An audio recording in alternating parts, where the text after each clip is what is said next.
আসসালামু আলাইকুম। কেমন আছেন আপনারা? আশা করি আল্লাহর রহমতে ভালোই আছেন। স্বাগত জানাচ্ছি আমার স্বল্প জ্ঞানের কথায়। আধুনিকতা কি? আধুনিকতা বলতে আমরা আসলে কি বুঝি? পরনের কাপড়কে বুঝায় বা বেশভূষা আধুনিকতা বা পরনের কাপড় ছোট হয়ে যাওয়াকে আসলে আধুনিকতা বোঝায় কিনা এ নিয়ে আজকে আলোচনা করব। তো মূল ভিডিওতে ফিরে যাওয়া যাক। আধুনিকতা কি তা আগে জেনে নিই। আসলে আধুনিকতা বলতে আসলে কখনো পোশাক আশাকের মধ্যে পড়ে না। এটা বরাবরই আমরা মনের আধুনিকতা, মনকে স্বচ্ছ রাখা, পরিষ্কার পরিচ্ছন্ন রাখা, মানুষের উপকারে এগিয়ে আসার মধ্য দিয়ে আসলে মনের স্বচ্ছতা মিলে এবং মনকে উদারতা করা, নমনীয়তা করা ও বিনয়ের সাথে আসলে ব্যবহার করা, বিনয়ের সাথে নিজেকে উপস্থাপন করা, সেটা আসলে আধুনিকতা। হ্যাঁ, গোরামিকে যে আগের যে মুরব্বানি যে গোরামি ছিল, অনেকে বলে ধর্মীয় গোরামি বলে আসলে কিছুই নাই। আসলে ধর্ম মানুষ জানতো না, ধর্ম আসলে জানতোই না কোরআনে কি বলা হয়েছে। সবচাইতে আধুনিক যদি কোনো কিতাব থেকে থাকে তাহলে সেটাই হচ্ছে আল কোরআন। তো মেয়েদের অধিকার, মেয়েদের জীবনযাপন, মেয়েরা কিভাবে জীবনযাপন করে জীবন চালনা করবো এবং কিভাবে তার বেশভূষা হবে এবং তার মনের কি ধারণা এবং সবই তো আল্লাহ জানেন। মনের কি ধারণা, নারী কিভাবে একটা কতটা নরমশীল করে আল্লাহ তৈরি করেছেন নারীকে, এবং সে মায়ের জাতি বলে তার মনটা মায়ের মতোই সে নরম নরম রাখে এবং ভালোবাসাপূর্ণ রাখে। তো আধুনিকতা বলতে আমরা আসলে মনের দিক থেকে আধুনিকতায় গড়ে উঠবো, সেটাই। কোনো বেশভূষায় আসলে আধুনিকতা, সেটাকে আসলে নগ্নতা বলে, সেটাকে কখনো আধুনিকতা বুঝায় না। তো আমরা বরাবরই দেখছি যে আধুনিকতার নাম নিয়ে আসলে আমাদের যে বেশভূষাকে, সেটাকে আমরা পাল্টে ফেলেছি ওয়েস্টার্নের মতো করে। তো আপনারা দেখতে পাচ্ছেন যে রাস্তাঘাটে চলাফেরা, কোনো মেয়ে বের হতে গেলে, কোনো বাইরে বের হতে গেলে যদি আপনার ছোট কোনো পোশাক পরতে হয়, যদি আপনি একা থাকেন বা আপনার যদি বিবাহিত হন, যদি হাজবেন্ড থাকে, তো তার সামনে আপনি কোনো ছোট পোশাক পরে নিতে পারেন, যেহেতু মানুষের শখের অভাব নাই, আর সেটাই জায়েজ। ছোট পোশাক আপনার হাজবেন্ডের সামনে আপনি পরতে পারেন এবং আপনার যেরকম ওয়েস্টার্ন ড্রেস আপনার পড়তে ইচ্ছা করে সেটা আপনার ঘরের ভিতর আপনি পড়তে পারেন, কাউকে না দেখিয়ে। হ্যাঁ, সেটা যদি আপনি আধুনিকতা মনে করেন তো করতে পারেন, সেটা আপনার ঘরের ভিতরে। কিন্তু বাইরে গিয়ে আপনি আধুনিকতার নাম নিয়ে ছোট পোশাক পরবেন বা অশালীন কোনো পোশাক পরবেন বা গলায় ওড়না দিয়ে, এগুলোই তো আসলে অশালীন পোশাক। গলায় ওড়না দিয়ে এখানে প্যান্ট শার্ট পরিধান করে, তারপরে প্যান্টের সাথে ফতুয়া পরে, বিভিন্ন ধরনের টপস পরা, সেগুলো তো আধুনিকতার আসলে নাম নিয়ে আসলে নগ্নতায় বুঝায়। আধুনিকতা এখন আসলে নগ্নতায় পরিণত হয়ে গেছে। আপনারা দেখতে পাচ্ছেন যে আধুনিকতা এখন নগ্নতায় পরিণত হয়েছে। বাইরে বেরোলে বিভিন্ন ধরনের অশালীন পোশাক আশাক পরে, এইসব আসলে পুরুষরা তো বিব্রত হয় এবং পুরুষদের ধারা অনেক ধরনের তারা লাঞ্ছনার শিকার হয় অনেকে কথার মধ্য দিয়ে, এবং অনেক পুরুষ তাকিয়ে থাকে তার যে কি পরিমাণ গুনাহ হয়, এবং এই অশালীন পোশাক সে জেনেও সেটা মানছে না। আসলে সমাজ কেমন জানি হয়েছে। আমি সমাজের এই মানে সমাজের এই ব্যাধিগুলাকে, এই রোগগুলাকে আমি একটা মায়ের উপর বর্তাবো। কারণ মা ভালোভাবে তাকে শাসন করেনি বা ইসলামিক কোনো জ্ঞান দেয়নি, বা তার উপর এখন আগের মতো সে মা তাকে, সেই মেয়েদেরকে ডমিনেট করছে না। দেখা যায় আগে মারা মেয়েদেরকে ডমিনেট করতো। হ্যাঁ, আমরাও তো বড় হয়েছি, আরো মানুষও তো বড় হয়েছে যারা শালীনভাবে বাইরে চলাফেরা করে এবং যারা বোরকা পরিধান করে, বোরকা না পরিধান করেও পর্দা করা যায়। ভালো ঢিলাঢালা পোশাক পরে, পা থেকে মাথা পর্যন্ত ঢেকেও পর্দা করে, আবার আপনারা মাস্ক দিয়ে মুখ ঢেকেও, বা অনেকে নিকাব ধরে বা মুখ নাও ঢাকলে সেভাবেও আসলে পর্দা করা যায় শালীন পোশাক পরে। হ্যাঁ, শালীন পোশাক পরে। তো সেসব মেয়েদেরকে অনেকটাই ভালো দেখায়। তারা হয়তো বা ভাবতে পারে যে আমাদের হয়তো বা আনস্মার্ট লাগে। আনস্মার্ট আসলে আধুনিকতাকে আসলে আপনারা স্মার্টও ভাববেন না, সেটা হলো ওভার স্মার্ট বলে, সেটাকে আসলে ওভার স্মার্ট বলে। তো আপনারা দেখতে পাচ্ছেন যে এখন বিভিন্ন মার্কেটগুলোতে বেশিরভাগ মানুষই তো বাংলাদেশের, আপনারা দেখতে পাচ্ছেন যে মধ্যবিত্ত।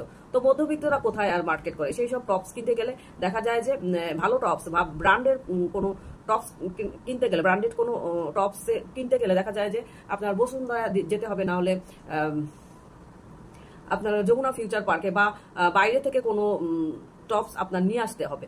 আর বেশিরভাগ আপনারা দেখবেন যে নূরজাহান মার্কেটে, এইসব মার্কেটে বেশিরভাগ দেখা যায় ওয়েস্টার্ন টাইপের, এখানে অন্য ধরনের বেশি সালোয়ার কামিজের চাইতে দেখা যায় যে ওয়েস্টার্ন পোশাকের ডিমান্ড গুলা বেশি। আর সেখানে টিনেজ মেয়েগুলা, টিনেজ ছাড়াও এখন দেখা যায় যে বড় যারা টিনেজ 20-এর উপরে, 20 থেকে 30-32 বছর হয়ে গেছে, যেসব মানে এখন তো মেয়েরা দেরি করে বিয়ে হয়, আগে 20-এই বুড়ি বলতো, তো এখন 30-এই দেখা যায় বিয়ে হয়, তো তারা দেখা যায় যে বাসায়ও এই পোশাক।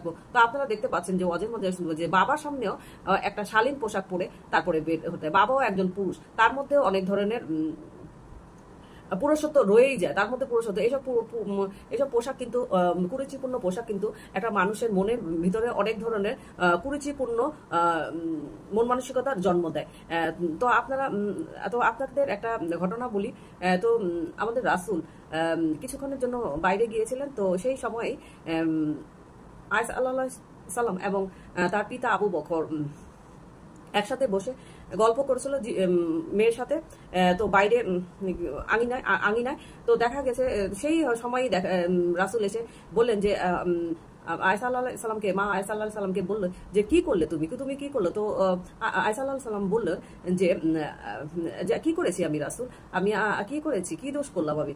বলো কি তোমরা যে বাইরে বসে আছো, তোমাদের মাঝখানে মধ্যখানে শয়তান ছিল। তো আপনারা দেখতে পাচ্ছেন যে একটা বাবা মেয়ে যদিও একান্তে কথা বলে, তখনও শয়তানের ওয়াসওয়াসা থাকে, শয়তানের প্রচারণা থেকেই যায়, শয়তানের কুবুদ্ধি এর মধ্যে থাকে। তাই এজন্যই এই কথাটা দিয়ে আসলে বুঝিয়েছে যে বাসায়ও আসলে মানুষের স্বাভাবিক পর্দা করা দরকার। প্যান্ট শার্ট পরিধান করে একটা বাবার সামনে আসলে এটা কোনো শালীন পোশাক বুঝাই না।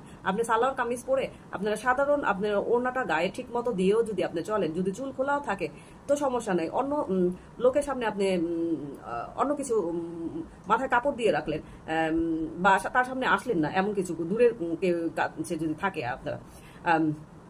আর আপনারা তো এই ঘটনার মধ্যেই দেখতে পাচ্ছেন যে একজন বাবার সামনে এই শয়তান অশ্বাসা দিয়ে থাকে, কারণ বাবাও তো একজন পুরুষ মানুষ, হ্যাঁ, তারও তো তার মধ্যেও পুরুষত্ব তো থাকবেই, জন্মগত থেকেই, জন্ম শুরু থেকেই।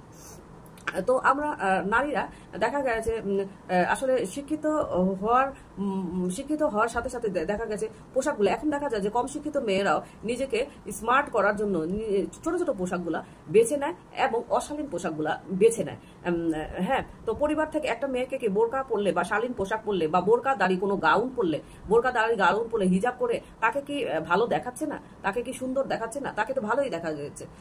ভালো দেখানো যদি নাও যায়, আসলে ভালো আসলে নিজের মধ্যেই, নিজেকে পরিপাটি করে রাখা, নিজের কাছে সৌন্দর্য লাগাই আসলে বড় কথা। কারো সামনে আমি সৌন্দর্য লাগলাম বা কারো কাছে, সেটা কোনো বড় কথা না। একটা মেয়ে দেখতে সুন্দর হলে এমনিতেই সুন্দর লাগে। আমি তাই বলে বলবো না যারা দেখতে খারাপ আছে তাদেরও সুন্দর করে পরিপাটি করে থাকলে তাদেরও অনেকটাই সুন্দর লাগে। তাদের পরিষ্কার পরিচ্ছন্নতা, সেটাই আমি মনে করছি আধুনিকতা। মনের আধুনিকতা হচ্ছে সবচাইতে বড় আধুনিকতা। আপনি মনকে আধুনিক করবেন, কোরআন হাদিসের আলোকে আপনি চলার চেষ্টা করবেন এবং কোরআনকে ফলো করার চেষ্টা করবেন, সেটাই আসলে মূল কথা। তো পোশাক আমরা দেখতে পাচ্ছি যে পরনের পোশাক ছোট হয়ে যাচ্ছে, ওয়েস্টার্ন হয়ে যাচ্ছে। তো সেটাকেই এখন আধুনিকতা মনে করা, এবং সেই সব ছেলেরা মনে করে যে সেই সব ছেলেরাও মনে করে যারা একটু তাং ফাং করে চলাফেরা করে, যেসব ছেলেরা, হ্যাঁ, তো ছেলেরা যদিও বাইরে কোনো 3/4 প্যান্ট পরে দেয়, তাও অতটা কিন্তু অড তাদের লাগে না যতটা একটা মেয়ে যখন সে ছোট পোশাক, ওয়েস্টার্ন পোশাক পরে গলায় ওড়না দিয়ে যায়, তো দেখা যায় যে ওইসব মেয়েদের রিক্সাওয়ালারা সবচাইতে বেশি তাকায় এবং তারাই অনেক মনের ভিতরে তাদের কুরুচিপূর্ণ খায়েশগুলো তাদের মনের ভিতরে আরো বেশি হয়। আর ধর্ষণের পরিমাণও আপনারা দেখতে পাচ্ছেন যে এইসব কারণেই বৃদ্ধি। অনেকে আবার মনে করবেন যে শিশুরা কেন ধর্ষণ হয়, সেটা অনেকটাই সামাজিক অবক্ষয়ের কারণে এবং কুরুচিপূর্ণতা যাদের স্বভাব বরাবরই থাকে, যারা ইসলামের লাইনে থেকে বাড়া এবং স্বভাব চরিত্র কন্ট্রোল করতে পারে না এবং খারাপ মাইন্ডের মানুষ তারা। আর কিন্তু আপনারা এভাবে চলবেন, হ্যাঁ, যারা ছোট ছোট পোশাক পরে, তাই বলে এই না যে আপনারা ছোট ছোট পোশাক পরবেন অন্য ছেলেরা আপনারা কিছু দিন বলতে পারবেন এমন। এই কারণেই ইফটিজিংটা বেশি হচ্ছে। ইফটিজিংটা আপনারা দেখতে পাচ্ছেন যে আপনারা ছোট পোশাক বলে নিজেকে, অনেকে আবার ছোট পোশাক পরিধান করে বলে খারাপ সিনেমা করে বলে, অনেকে খারাপ সিনেমা করে বলে, বা ওয়েবসাইটে কোনো অর্ধনগ্ন টাইপের ছবি করে বলে অনেকে এটা ওইসব নায়িকাদেরকে আবার সাহসী বলে মনে করে, এবং ওইসব মেয়েদেরকে স্মার্ট, যারা ওয়েস্টার্ন পোশাকধারী মেয়েদের তাদেরকে আবার সাহসিক ও স্মার্ট মেয়ে মনে করে। কিন্তু একদিন বিয়ের ক্ষেত্রে আপনারা দেখবেন একটা মুরব্বী সেই সব টাইপের মেয়েই কিন্তু চায়, এবং ছেলেরা সেই সব টাইপের যখন ঘরে আনে, হয়তো বা দেখে তাকে পছন্দ হয়, যখন ঘরে আনে তখন কিন্তু তার এই পোশাকের উপরে তারা লাগাম দিতেই থাকে। তখন এখন দেখা যায় যে সংসারের মধ্যে অনেক ধরনের ঘটনা ঘটে, কাটির মধ্য দিয়ে, তার বেশভূষা রহন সহনের মধ্য দিয়ে, পার্থক্যের মধ্য দিয়ে দেখা যায় অনেকটা এই ক্ষেত্রে ডাইভোর্সটা বেশি হচ্ছে, আপনারা দেখতে পাচ্ছেন। তো পরনের পোশাক কখনো আপনাকে আধুনিকতা করবে না। আধুনিকতা আপনার মনে, স্বভাবে, আপনার চোখে, আপনার লাজ লেয়াজে, আপনার আধুনিকতা আপনার মনে, চোখে, স্বভাবে, লাজ লেয়াজে, আপনার ব্রেনের উপর ডিপেন্ড করবে যে আমি শেষ জামানায়, মানে শেষ আমি কোথায় যাব, পৃথিবীতে এসছি কি জন্য। তো আপনারা জানেন যে পৃথিবী, আল্লাহ বলেছেন যে আমার মানুষকে বানিয়েছে আমার ইবাদতের জন্য। তো ইবাদতের মধ্যে আপনি যখন ইবাদত করবেন, আবার এখনকার মানুষ তো ইবাদত করছেই না, দেখা যায় যে নামাজ রোজা তো এখন দেখা যায় যে বেশিরভাগ মানুষই পড়ছে না, এবং তাদের ইসলামিক জ্ঞান নাই বলে। এবং আমি এই কারণেই মাদেরকে এই কথাগুলো বলবো যে তারাই আসলে মেয়েদেরকে ওইভাবে শাসন করছে না, দেখা যায় যে মেয়েরা তার মাদের এখন শাসন করে যাচ্ছে, এরকম হয়ে যাচ্ছে। তো আমি বলবো একটা মাকেই সেই ইয়া করবো যে আপনি আপনার মেয়েকে চালাতে পারছেন না, আপনি প্রয়োজনে অনেক ধরনের ব্যবস্থা নিতে পারবেন, তাকে খাবার না দিয়ে, তাকে বিভিন্ন ধরনের শাস্তির ব্যবস্থা করে তাকে আপনি আয়ত্ত আনতে পারবেন। আর যদি নাই পারেন তাহলে আপনি কেমন মা হলেন? আপনি আপনার মায়ের দায়িত্বটা কি? আপনার মেয়েকে যদি আপনি কন্ট্রোলই না করতে পারেন, আপনাকেই যদি উল্টো কন্ট্রোল করে থাকে। তো আগের মানুষ তো এতটা খারাপ ছিল না। আগের মানুষ আপনারা দেখতে পাচ্ছেন একটা মেয়ের পোশাক আশাক থেকে শুরু করে, স্বভাব চরিত্র থেকে শুরু করে সব ধরনের এর মধ্যে তারা কি দেখতে সুন্দর ছিল না? তাদেরকে পোশাক পরলে কি আধুনিকতা লাগতো না? আধুনিকতার মানে তো এই না যে পরনের পোশাক ছোট হয়ে যায়। তো ভিডিওটি অনেকটাই বড় হয়েছে, কেমন বুঝাতে পারলাম মারা আপনারা বরাবরই আপনারা সাবধান হতে থাকেন। আপনার মেয়েদের কারণে আপনারাই সবার আগে ভুগবেন, এবং ভুগতেছেনও। এখনকার সমাজে মারা ভুগতেছে বেশিরভাগ সময় দেখে যে মেয়েরা এই আধুনিকতার কারণ করতে, মনে লালন করতে করতে, ব্রেনে লালন করতে করতে দেখা যায় যে ঘর থেকে কারোর হাত ধরে পালিয়ে যায়। এখনকার বিয়ে আর আপনারা ঘটক ধারা দেখবেন না, সব প্রেমের বিয়ে, এবং জিনাকারী মেয়েদের সংখ্যা দিনে দিনে বাড়তেই আছে। তো মারা আপনারা বরাবরই ছোটবেলা থেকে ইসলামিক শিক্ষা আর আলোকে আপনারা বড় করার চেষ্টা করবেন, তাহলে দেখবেন অনেকটাই অপরাধ কমে যাবে, এবং পরনের পোশাক কখনো ছোট হবে না, মন থেকে আধুনিক হবে, কিন্তু পোশাকে আধুনিকতার ছাপ তারা নেবে না। আজকের মতো এখানেই বিদায় নিলাম। আল্লাহ হাফেজ।